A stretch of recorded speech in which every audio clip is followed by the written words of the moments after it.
Previously, we talked about variable costs, fixed costs, step variable costs, and finally the category that I'm going to focus on now, mixed costs. As you recall, a mixed cost has both a variable and a fixed component, and there's lots of mixed costs out there in real life. For forecasting, budgeting, for many decision type processes, it's very handy to be able to decompose or break down a mixed cost into its fixed and variable component. So that's what I'm going to show you how to do here. I'm going to show you 3 different methods to decompose a mixed cost into its 2 components. The 3 main ways would be the high-low method, that's the first one I'll show you, and the easiest one, the scatter plot method, and then finally something a bit more scientific and certainly more accurate, regression. The high-low method and the scatter plot method both basically rely on some basic algebra you learned a long time ago. The idea is that if you have any 2 points of information, you can draw a line between them.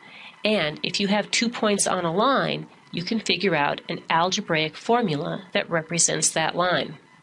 In junior high or high school, whenever you used or learned this stuff, you heard that the formula for a line, I think most of you heard it in this format, was y equals mx plus b.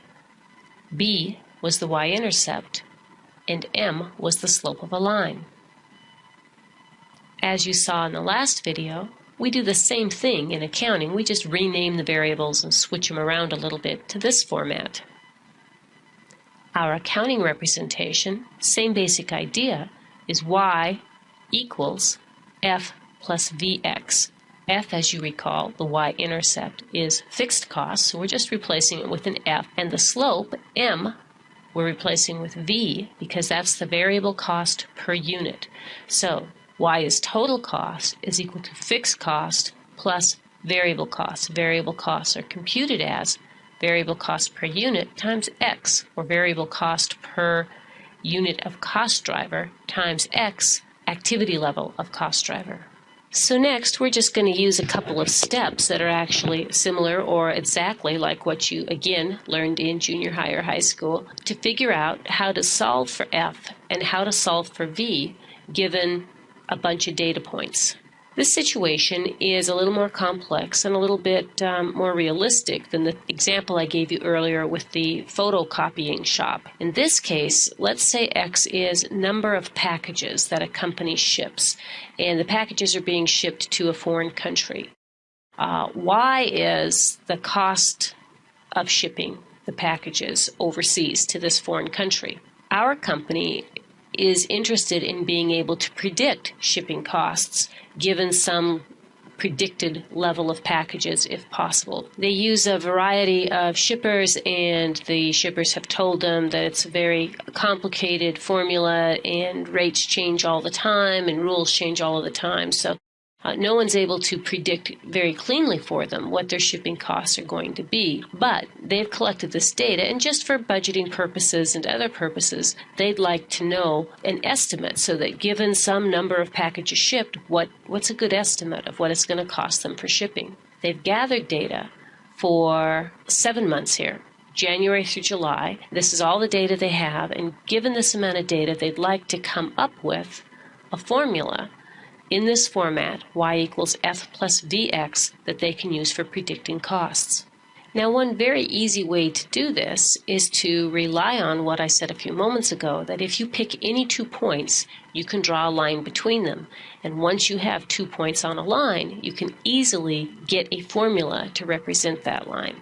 So, one method of doing this would be to pick 2 points. We have 7 different data points here, 7 different sets of x's and y's. The high-low method simply says, let's take the highest and the lowest points.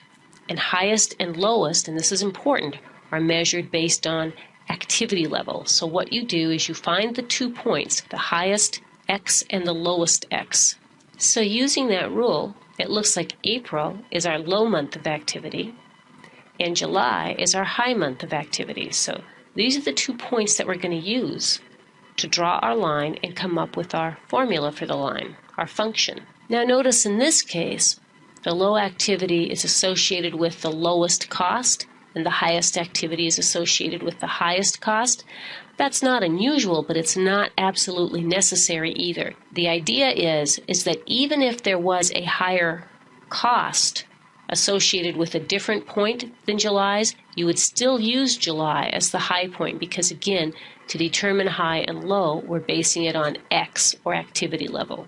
Also, you need to pick associated X's and Y's. You can't just pick the lowest X and separately pick the lowest Y. These are points. This X and Y go together. So make sure you're just picking 2 points based on what's the highest X and what's the lowest X. Once you have those 2 points, we just need to do a little bit of math to solve for V and then solve for F. There's 2 steps. The first step is to solve for V.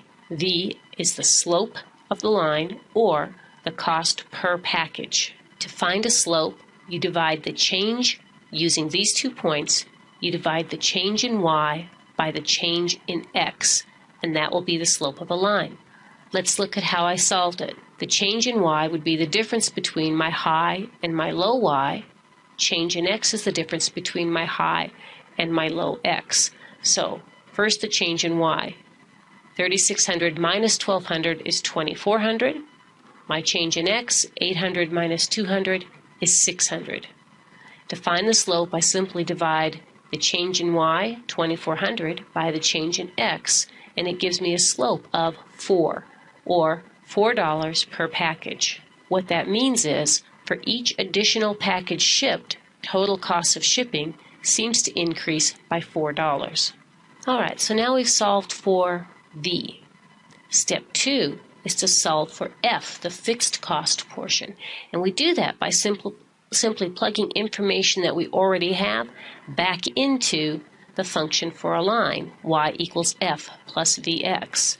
In effect, we can take either point, either the high point or the low point, stick the related x and y into this formula. We've already solved for v, so all that leaves us to do is plug back in and solve for f. Let's give it a try. Let's do it first of all using the high point. In July, total cost was $3,600. So $3,600 y is equal to f, what we're solving for, plus v, 4 times the x of July, 800. Subtracting 3,200 from both sides, we solve for f. F is $400. In this case, since all of our costs and data points are for a month, the fixed cost portion is $400 per month. So now we've solved for V, 4, and we've solved for F, 400. So our generic formula that best represents this data, assuming these are 2 good data points to represent this data, our formula would be y equals 400 plus 4x. Note that here I picked the high point. I could have picked the low point, and I should get the same answer. You may get a tiny bit of rounding error here, depending on whether or not you needed to round when you computed the slope, but your answer should be very close to the same. They should be identical, absent any rounding error, in fact. And of course, you get the same formula. So here we had 7 data points, but all we actually needed was 2. Anytime you have 2 data points, you can estimate a cost function for a line based on those 2 data points. Is this a good function? Would this function be accurate in predicting costs? Well, note that we did one thing here, and that was we really ignored a lot of data. We basically didn't utilize any of the other points that we could have used. Here's a graph of the 2 points that we chose, and basically if you draw a line between these 2 points, we have found the formula for that line. And I could draw a line here, but you can probably eyeball it. It looks like, indeed, the y-intercept for the line would be about 400, and the slope of this line should be 4. But effectively, we've ignored a lot of information. Now, is this sufficient? One risk of the high-low method is that the rest of the data doesn't really fall very near this line. If either your high point or your low point isn't a good representation of the rest of the data, then you may indeed end up with not such a good formula. The next method I'm going to show you, the scatter graph method, can avoid that problem. All right, well, let's try a second approach. A second approach to decomposing a mixed cost into its fixed and variable components is to do something called the scatter plot method. The scatter plot method has a big benefit over the high-low method in that it uses all of the data.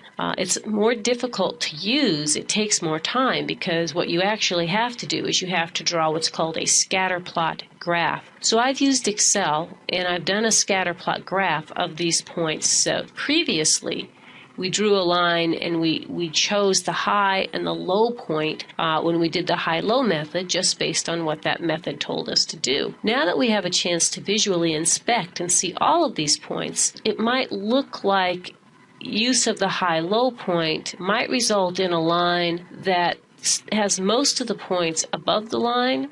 And usually you'd like whatever line you draw to have half the points above, half the points below. That's sort of a good way to see if you've got a good line or not. What the scatterplot method allows you to do is use your own human judgment, and you pick a line. You draw a line through the data yourself that you think best represents the data. After that, you just pick any 2 points that are on that line, and you use them the exact same way we use the high and the low point, and you can easily find the formula for the line following those same 2 steps. One big advantage of this method is because it allows for a visual inspection of all the data points, is it allows you right off the bat to see if the data is even actually linear. If the points don't look like they somewhat fall on a line, then it doesn't do any good to draw a line to use for estimating data. This data isn't perfect, but it looks fairly linear, and real-life data is never going to be perfect or seldom going to be perfect. Now, how do we want to draw the line? If I asked 30 students in a classroom to each draw a line through this data, there's a good chance each one of them is going to draw a slightly different line. If you draw a line just visually fitting the data, you then have to somehow, with graph paper or something, try to figure out the coordinates of 2 points that are on that line. So the easiest thing to do, and what I'm going to do here for demonstration purposes, is just to pick the 2 points that you think best represent the data. And that way we already have the coordinates of those 2 points, and it makes that part of it a little bit easier. I'm thinking I'm going to pick this point where x equals 400 and this point where x equals, looks like 700, and I'm going to pick those 2 points and draw a line between them and see how that represents the data. There, I've just added a line. I think it's probably a better line than the one that we drew in the high-low method, at least. It's better than that. And it looks, it's got a much flatter slope and a much higher y-intercept than our previous formula did. So now all I have to do is find the formula for this line. To find the formula for a line, I just take my change in y divided by my change in x for these 2 points. You have to do it for points that are actually on the line. So I'm going to do it for these 2 points because I know they're on the line, and that'll be slope, and then plug back in and solve for f the way we did under the high-low method. So here are those same steps and results again. And my new slope is lower than it was before. It's $3 per package, and I thought it was going to be less based on what I could see visually. My formula, the cost function for this line, is y equals 1,000 plus 3x. If we don't ship any packages, we would still expect to have a shipping cost of $1,000, but for each package above that, the cost will increase by $3. The fixed portion may not be too surprising here because it may be that we ship every month and that there's some, minimum charge for shipping. So the formula may not look too accurate, for 0 packages shipped, but above and beyond that, it should be pretty good. Obviously, if you drew your line differently and you found different points to use to compute your cost function, you would end up with a different function or formula than I did. And that's the drawback of the scatterplot method. One of the drawbacks. The first one is you actually have to plot the data, and that takes a little bit more time. It's easy in Excel once you know how to do it. The second drawback is the choice of points is very subjective. The last method that you'll learn about is linear regression.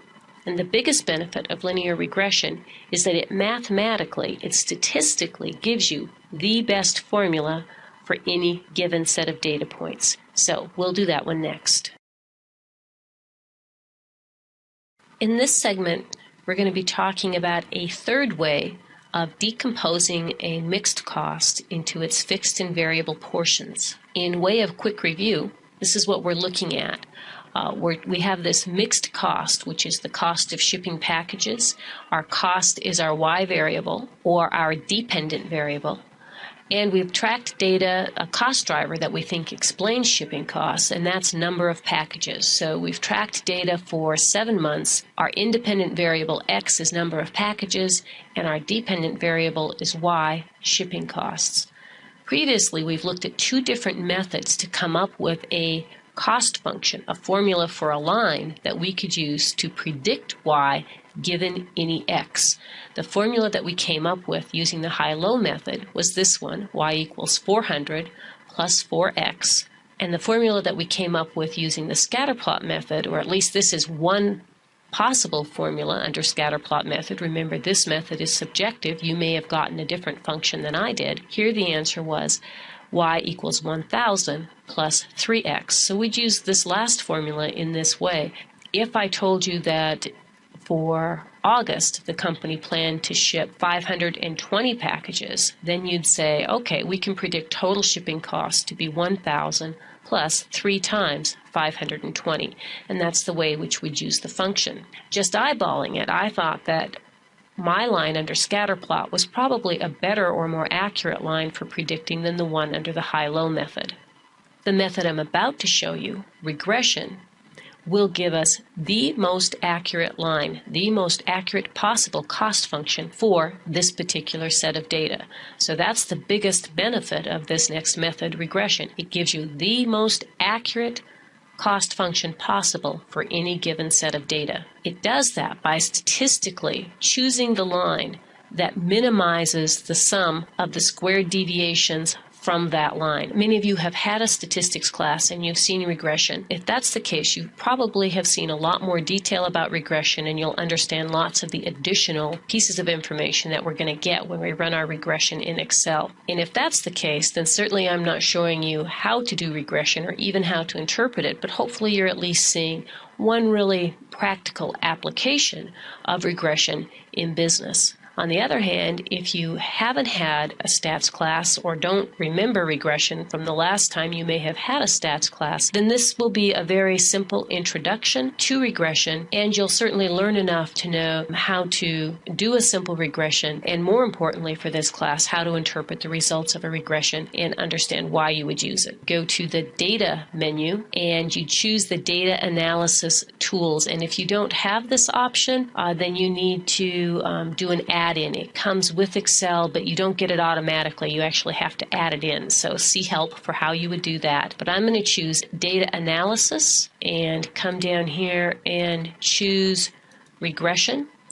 And this is where I put in my input to do the regression. So all I have to do here is put in what my range of Y's is, what my range of X's is, and tell Excel where I want my output results to go down here in the output range. So I'm going to include the labels for a reason you'll see later. And what that means is when I give it the X and Y range, I'm going to include my label there as well. So let's start with Y. My Y's, including the label, is that data range.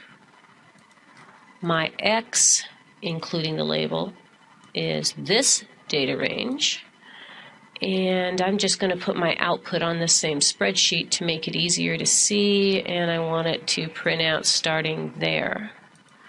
I say OK, and now we can see the results of the regression. Now there's lots of information here that I won't hold you responsible for in this course. Here are the main pieces of information that I do hold you responsible for. Down at the bottom, we have the coefficients for the y-intercept and for the slope. The slope is labeled package because that was the label I put on top of my X. So basically, F is the 867.9 or $868 if I round, and V is the slope for our function, and it's 3.32. Now, if you're going to use these numbers in later computations, I'll tell you how to round them on a test or in an OWL, something like that. So this is the data that we need to write out our cost function. So here I've added a third cost function for us, the one based on a regression where our independent variable is number of packages shipped in a month. That cost function would be y equals 868 plus $3.32 times the number of packages shipped. X in this case, remember, is number of packages shipped. What we know is this, of these three formulas, this third one based on regression is the best one. It's the best one because with the given data that we have, regression will always give us the most accurate cost function. So if you had all three of these, you would definitely want to use the one with regression. And you can see that it does look like my scatter plot function was better than my high-low function was. So one really big benefit of regression is that it will always provide you with the most accurate cost function possible. Now, that's not enough. Regression also gives you one other really big benefit. It will always give you the best cost function, but if your data wasn't linear to start with, and again, you would only know that maybe by doing a scatter plot ahead of time, regression also gives you information on how good the function is. This is the best one, but is it any good? Regression gives you that because it gives you something called an R-squared. Up here in the regression statistics, you'll want to always look at the resulting R-square for your regression. In this case, the R-squared is 0.859, let's call it 86%. You would interpret that 86% as follows. 86% of the variation in Y, cost of shipping, can be explained by the variation in X, number of packages shipped. So, number of packages shipped is explaining 86% of our total shipping costs. Is that a good R-squared? That'll depend on the circumstances. More importantly, is that a good enough R-squared that we would want to rely on this function for decision making? Well, again, it depends on the circumstances. If you're making a really high-risk decision where it is incredibly important that you're predicting the cost of shipping accurately, then you may not be happy enough with this R-squared. In accounting research, when researchers oftentimes try to correlate certain financial statement results to resultant changes in stock prices, they're very lucky and very happy to get an R-squared that's much, much smaller than this. They're happy if they're explaining even 15 or 20% of the independent variable results. But what we do know is that the higher the R-squared is, the better job our cost function is doing. Let's say that we weren't happy with this R-squared, or we thought we might be able to find something that does a better job of explaining shipping costs. What we could do is see if we could come up with another possible cost driver, another possible independent variable. What else could explain shipping costs besides just number of packages shipped? We might decide that maybe pounds shipped or the weight of the packages being shipped might do a better job of explaining shipping costs than just purely the number of packages. So we've gathered data on the pounds that were shipped in each month, and it's here in this middle row, and we're now going to use this as X instead of number of packages.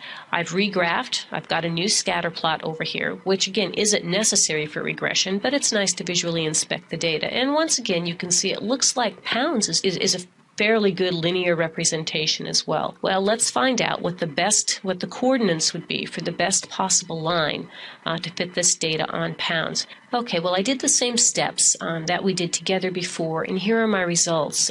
First of all, just looking at the R-squared, it looks like we have a better cost function using pounds than we did using packages. The R-squared is up to 89, so this cost function is explaining 89% of our variation in shipping costs.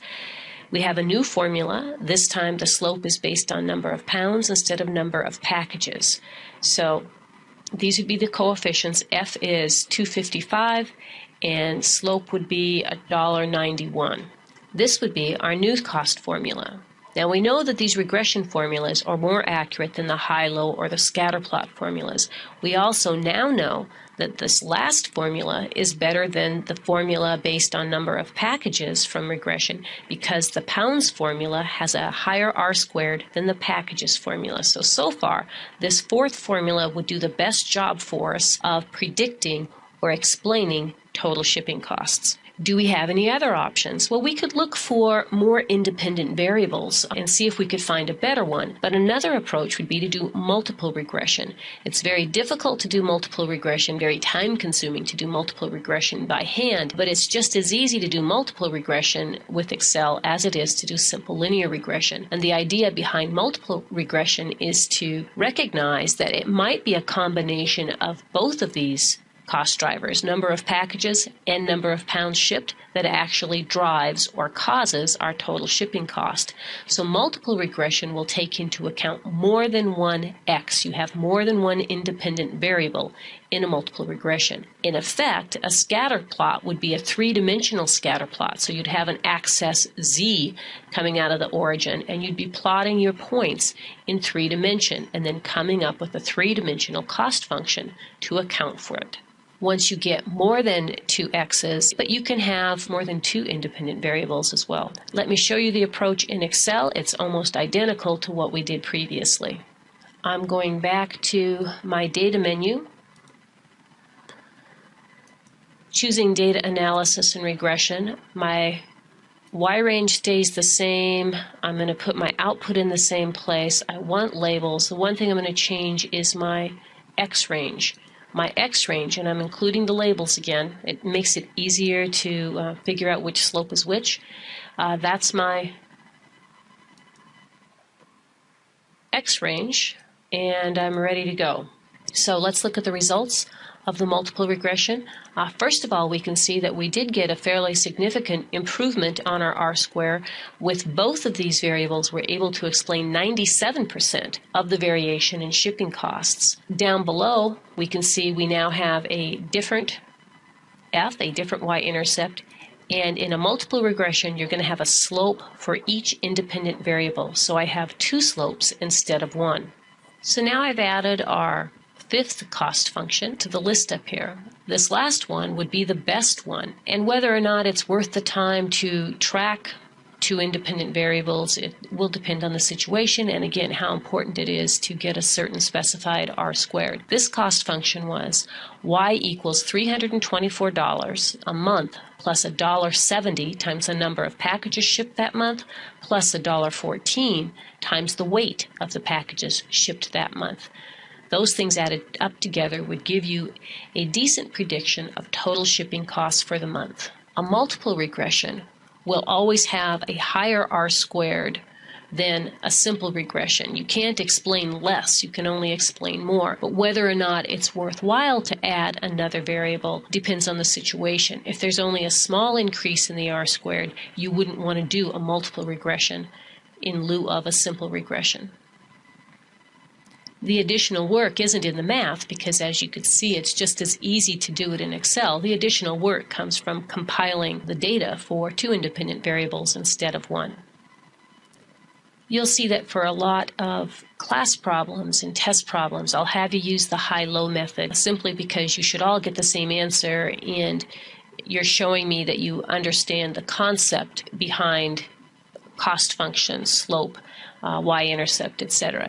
In real life, there'd be very little reason to use the high-low method or the scatterplot method because regression is very easy to do in Excel, and that's a tool available to almost everyone in business.